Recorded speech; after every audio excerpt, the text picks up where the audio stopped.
Bienvenidos una vez más a este especial de la salud Colombia en urgencias. El día de hoy nos encontramos con Rafael Nieto, quien es candidato al Senado por parte del Partido Centro Democrático. Bienvenido, Rafael. Muchas gracias por la invitación, Tiffany. Bueno, Rafael, desde su visión como líder político, ¿qué tan profunda es la crisis en el sistema de salud y en qué momento se perdió el control? Es una crisis muy profunda y es claro que la decisión final para entrar en esa crisis la toma el gobierno de Petro, que venía trabajando en esa dirección desde el ministerio de Carolina Corcho, que por cierto hoy está en la lista de candidata del pacto histórico. El gobierno finalmente toma la decisión de estrangular financieramente a las EPS. Cuando empieza a ejecutar esa tarea del estrangulamiento, las EPS dejan de poder cumplir sus obligaciones con las clínicas, los hospitales y los médicos. Y eso genera todo esto que ahora estamos viendo, que la mejor conquista social que habíamos tenido los colombianos en las últimas 3 décadas se haya perdido y que hoy los colombianos más pobres y más vulnerables no puedan acceder a los mejores hospitales y a las mejores clínicas ni a los mejores médicos porque las EPS no le pagan a estas clínicas, a estos hospitales y a estos médicos, y estas clínicas, hospitales y médicos han dejado de prestarle servicio a esas EPS. De manera que antes un ciudadano, el más pobre, el más vulnerable de todos, podía acceder a la mejor clínica y al mejor médico en las mismas circunstancias, en las mismas condiciones que el más rico en el régimen contributivo, y hoy no puede hacerlo. Y para rematar, ese ejercicio de estrangulamiento financiero, esa asfixia del gobierno a las EPS ha llevado a una crisis en el acceso a los medicamentos, de manera que se están produciendo muchos muertos por cuenta de las decisiones de Petro y sus ministros de salud. Con oferta disponible en varias regiones del país, las remisiones se concentraron masivamente en una sola clínica en Ibagué, obligando a pacientes con cáncer a recorrer hasta 900 kilómetros sin que el sistema garantizara su traslado. ¿Eso es negligencia, corrupción o un poco de ambas? Es claramente corrupción.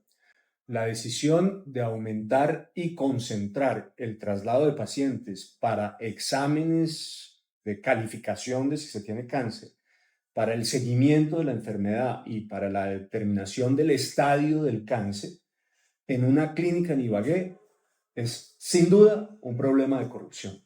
No hay absolutamente ninguna razón técnica que expliquen que esa pequeña institución en el 2022, que apenas atendía a algunos pacientes en este tema, hoy concentre el grueso del tratamiento de los pacientes de esa nueva EPS en una única institución, que es esta, que antes era muy chiquita y que se traslada de los pacientes con un costo altísimo de distintas partes del país a esa ciudad en Ibagué.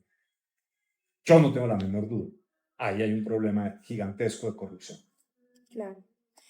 ¿Qué tienen en común el carrusel de pacientes oncológicos, el decreto de traslado y el silencio de los organismos de control? Esa es una pregunta muy difícil de contestar. Uno quisiera pensar que lo que ocurre con los organismos de control es negligencia o que están sobrepasados por la demanda de sus servicios. Yo me temo, sin embargo, que no siempre es así, que en ocasiones lo que hay es complicidad, pero no puedo afirmarlo ni puedo sostener que eso siempre sea de esa manera.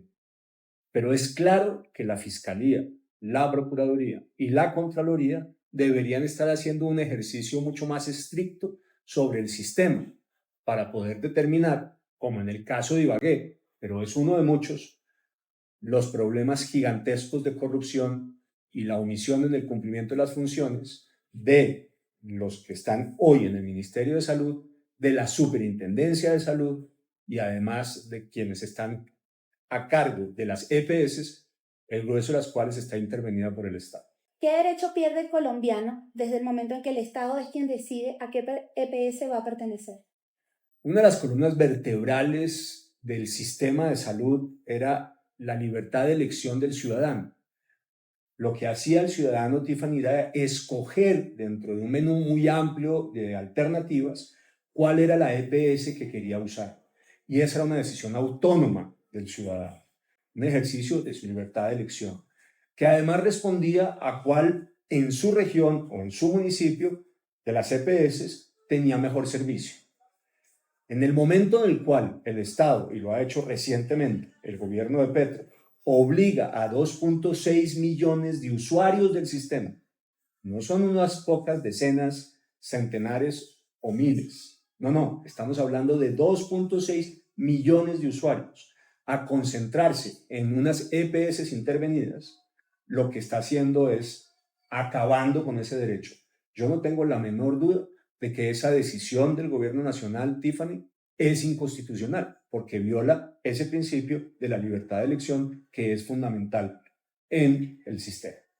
Usted como candidato al Senado tiene el deber de hacer control político y de definir las leyes y reformas, como por ejemplo la de la salud.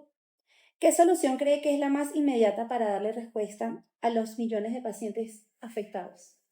La reconstrucción del sistema de salud, Tiffany, va a ser sumamente compleja y difícil y no va a ser inmediata.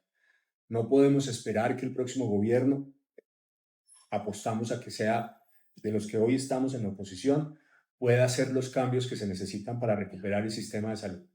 Va a llevar un tiempo y va a suponer establecer un conjunto de prioridades. La primera, en mi opinión, es la de resolver la crisis inmediata de financiación de las EPS. Que las EPS vuelvan a pagarle a las clínicas y a los hospitales y a los médicos, que vuelva a producirse los medicamentos que necesitan los usuarios del sistema. Son las dos necesidades esenciales y básicas, las primarias, las inmediatas, las más urgentes. De manera que lo primero que hay que hacer es presionar al gobierno y darle los presupuestos para resolver esta fase inicial de la crisis presupuestaria. Después, vamos a ver cómo se resuelven las otras deudas acumuladas en el sistema, que son más grandes, pero que admiten un plazo adicional. Esto no admite plazo. Necesitamos que todos los colombianos sepan que tienen acceso a las mejores clínicas y hospitales y a los mejores médicos y a los medicamentos que necesitan, porque si no, vamos a seguir con miles de muertos en el país. Esos muertos son responsabilidad de Tiffany, de Petro y de sus ministros de salud, señor Jaramillo y la señora Corcho. ¿Quién o quiénes cree que tienen que responder por el colapso de la salud y por la muerte de las personas que han fallecido por la negligencia del sistema? Petro, Jaramillo, su ministro de Salud, y su anterior ministra, Carolina Corcho. Los tres son los grandes responsables de esta crisis. Son los que la provocaron. Esta es una crisis criminal, una crisis querida, decidida, intencional. Lo que hicieron a conciencia fue asfixiar el sistema de salud para ver si lo podían estatizar. Ese era su propósito.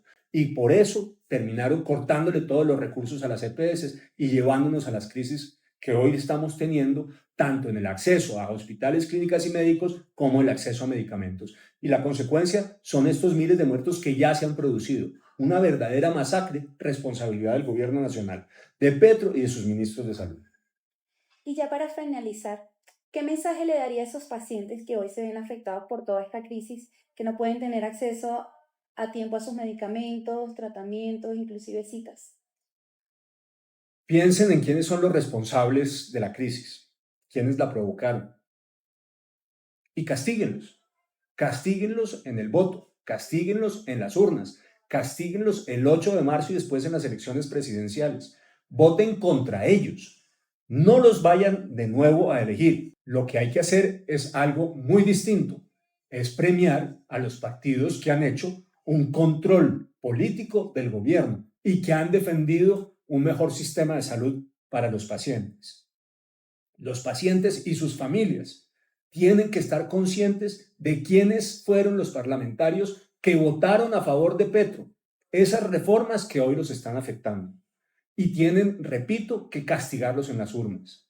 Revisen por quién van a votar y si ven que votaron positivamente las reformas de Petro, no les den su voto, niéguenselo y en cambio denle su voto a aquellos que han defendido un sistema de salud que sea equitativo para todos los colombianos, que tenga los recursos y que además le permita acceder a todos los usuarios a las mejores clínicas, hospitales y médicos y a los medicamentos que necesiten. Bueno, Rafael, muchísimas gracias por este espacio. Sabemos que tienes una agenda bastante apretada. Y bueno, eso ha sido todo por esta edición especial.